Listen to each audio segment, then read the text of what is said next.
700 बार एक ही सवाल पूछा गया कि मांगो महबूब क्या मांगते हो। हर बार एक ही जवाब कि मेरी उम्मत की मगफिरत।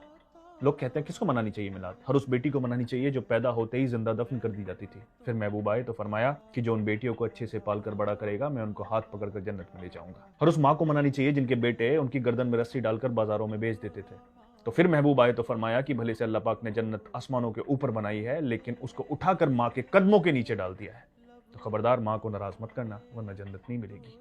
हर उस बाप को मनानी चाहिए जिनकी औलादें उनको डंडे से पीटती थी। फिर महबूब आए तो फरमाया कि खबरदार उफ तक ना करना, क्योंकि बाप की नाराजी रब की नाराजी होती है, और रब की नाराजी तो हलाक कर देगी।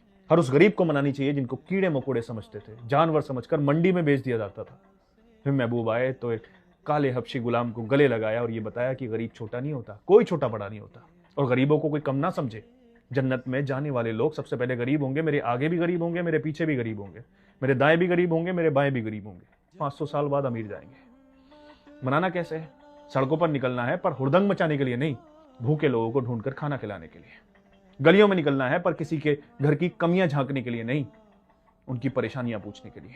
लोगों को माफ करके मनाना है, दुरूद सलाम पढ़ के मनाना है। खुद से ये वादा करके मनाना है कि जिस नबी के किरदार की दुनिया दीवानी थी, हम उनके गुलाम कभी किसी को अपनी जबान से अपने हाथों से तकलीफ नहीं पहुंचाएंगे। और जब ये वादा अपने आप से कर लो तो फिर फक्र के साथ कहना, सरकार की आमद मरहबा।